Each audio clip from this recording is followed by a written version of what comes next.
ISKCON থেকে বহিষ্কৃত চিন্ময় কৃষ্ণ দাসের আইনজীবী রবীন্দ্র ঘোষ ভারতে গিয়ে বাংলাদেশ এবং বাংলাদেশের প্রেক্ষাপট সম্পর্কে অনেক কথা বলছেন এবং তিনি খুব বাজে রাজনীতি করছেন। যদিও উনি তার সাক্ষাৎকারে বারবার বলছেন তিনি কোনো রাজনীতি করেন না, কিন্তু তিনি অত্যন্ত নোংরা রাজনীতি করছেন।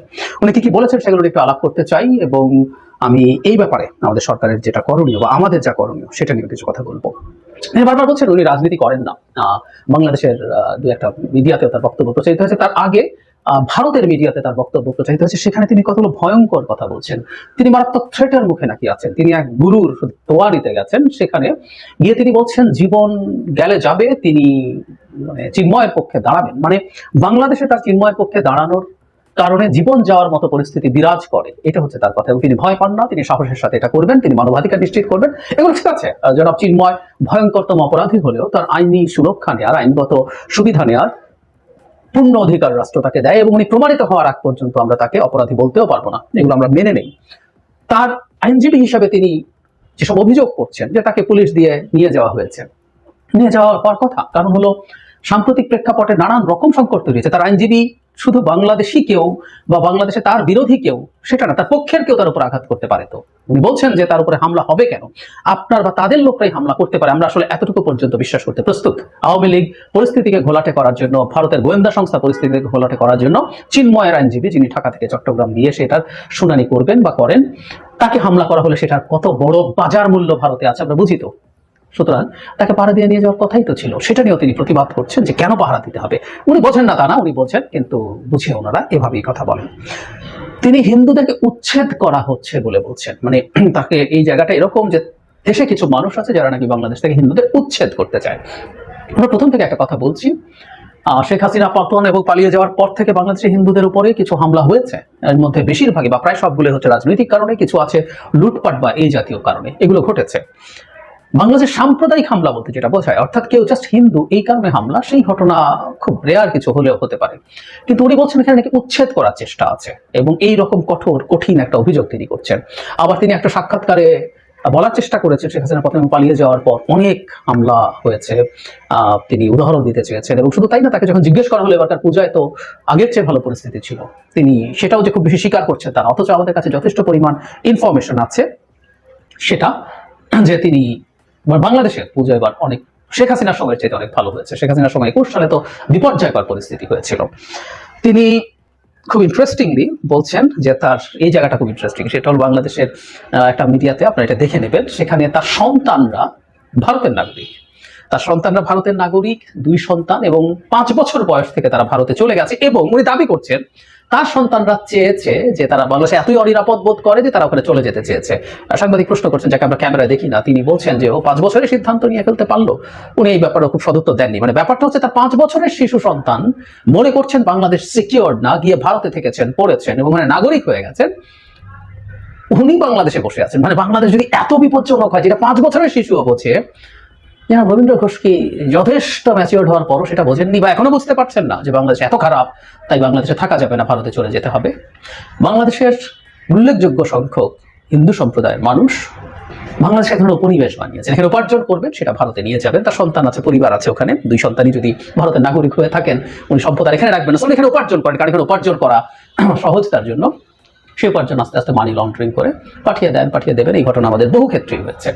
শুধু সেটা না, তিনি রাজনীতি করেন না বলছেন, কিন্তু তিনি যখন গেছেন সেখানে তার সাথে সাবেক বিজেপি সংসদ সদস্য অর্জুন সিং, কার্তিক মহারাজ, এরা তাদের সাথে দেখা করেছে।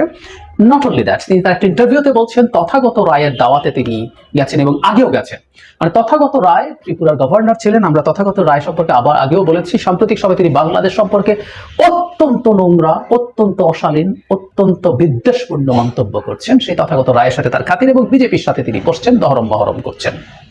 সুতরাং হিন্দু সম্প্রদায়ের মানবাধিকার রক্ষার নামে এই ভদ্রলোক আদতে বিজেপির রাজনীতি করছেন। এবং আমরা কিছুদিন আগে ডিপ্লোম্যাটের একটা রিপোর্ট আমি প্রকাশিত, যেটা বাংলাদেশে ট্রান্সলেটেড হয়ে প্রকাশিত হয়েছে, সেটা পড়ে শুনিয়েছিলাম যে বিজেপির যে হিন্দুত্ববাদী রাজনীতি সেটা এখন বাংলাদেশে প্ল্যান্ট করার চেষ্টা করা হচ্ছে। সো এই রবীন্দ্র ঘোষের মতো মানুষজন রাজনীতি করি না বলে আদতে বিজেপির হিন্দুত্ববাদকে বাংলাদেশে প্রতিষ্ঠা করার চেষ্টা করছেন। তিনি বাংলাদেশের আইন শৃঙ্খলা বা আইনের শাসন বলে কিছু নেই, তিনি প্রত্যেকটা ক্ষেত্রে ভয়ঙ্কর রকম অভিযোগ করছেন। যেমন আইনজীবীদের নামে মামলা হয়েছে নাকি যেন চিন্ময় যাতে লয়ার না পান সেই জন্য একটা হত্যা হয়েছে, সেই হত্যাটাও খুবই দায়সারা ভাবে বলে রেদার সেটার জন্য যে মামলা হয়েছে সেটা নিয়ে তিনি বিদ্রুপ করছেন।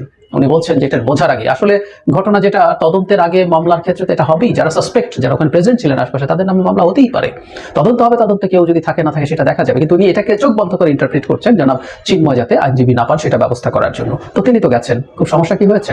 যদিও তিনি দাবি করছেন তাকে হুমকি দেওয়া হচ্ছে। আমি এই জায়গায় একটু সরকারের দৃষ্টি আকর্ষণ করতে চাই, সেটা হলো যদি এরকম কিছু ঘটে থাকে মানে স্পষ্টভাবে যারা রবীন্দ্র ঘোষের কাছ থেকে তথ্য নেওয়া দরকার, কোন নাম্বার থেকে কিভাবে সরাসরি না ফোনে তাকে হুমকি দেওয়া হয়েছে, এই ব্যাপারে সরকারের ব্যবস্থা নেওয়া জরুরি।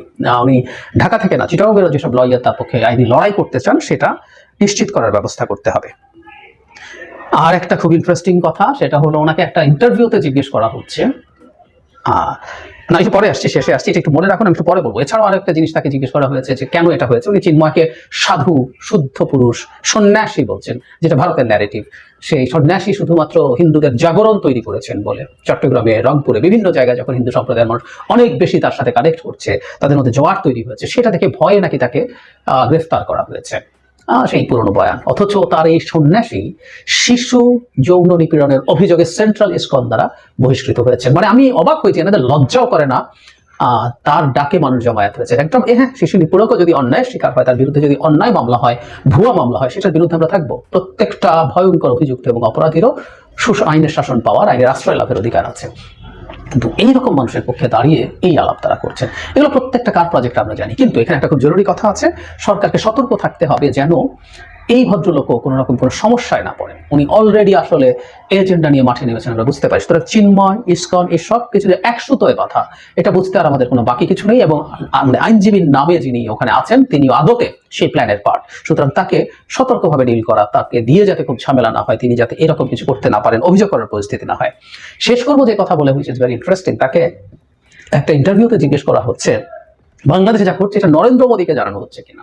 মানে নরেন্দ্র মোদী বাংলাদেশের বাপ, শেখ হাসিনার সময় যেমন ছিল, তাই তাকে জানাতে হবে কিনা। উনি খুব চমৎকারভাবে জবাব দিয়েছেন যে তিনি প্রধানমন্ত্রীকে, মানে নরেন্দ্র মোদী সব জানিয়ে দিয়েছেন, মেসেজ পাঠিয়েছেন, উনি পড়েছেন কিনা জানি না। এই ধরনের পরিস্থিতিতে তারা মেসেজ পাঠান, ইটস এ কমন প্র্যাকটিস, এটা তারা তিনি প্রকাশ্যেই বলছেন। সো মোদীকে খবরাখবর দেন আর কি হচ্ছে না হচ্ছে। আমি দেশের হিন্দু সম্প্রদায়ের প্রতি, রবীন্দ্র ঘোষ বা ইসকন বা হিন্দু সম্প্রদায়ের যারা নেতা আছে, যাদের নানান রকম ভেস্টেড ইন্টারেস্ট আছে, তাদের বাইরে যারা আছেন তাদের প্রতি একটা কথা বলার আছে, আগেও বলেছি। সেটা হলো বাংলাদেশের হিন্দুরা যদি ভারতের সাথে নিজেদেরকে ট্যাগড হওয়া থেকে না মুক্ত করে, তাদের ভবিষ্যতের জন্য এটা খুব খারাপ হবে। বাংলাদেশে ভারত যাদের হয়ে কথা বলবে, সেটা এই দেশের অন্যান্য নাগরিকের মধ্যে খুব সিরিয়াস ধরনের রিয়াকশন তৈরি করবে। ভারত ন্যায্য কথা বললো, এই দেশের বহু মানুষ তাদের প্রতি এমন অ্যাটিটিউড আছে যে এটাকে অন্যায্য মনে করবে। এটার জন্য দায় আমাদের না, এটার জন্য দায় ভারতের।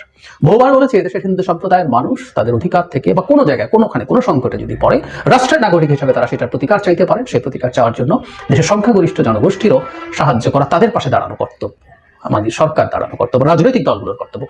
ভারতকে ডেকে আনা, মোদীকে জানিয়ে দেয়া, এসব কথা প্রকাশ্যে তারা বলতে পারেন। এবং আমার বাংলাদেশের নাগরিক, অবশ্য তার সন্তানরা ভারতীয় নাগরিক, যারা খুব, আবারও বলছি, যারা খুব শিশু বয়সে 5 বছরেই বুঝতে পেরেছেন বাংলাদেশ কত রিস্কি ফর হিন্দু পিপল।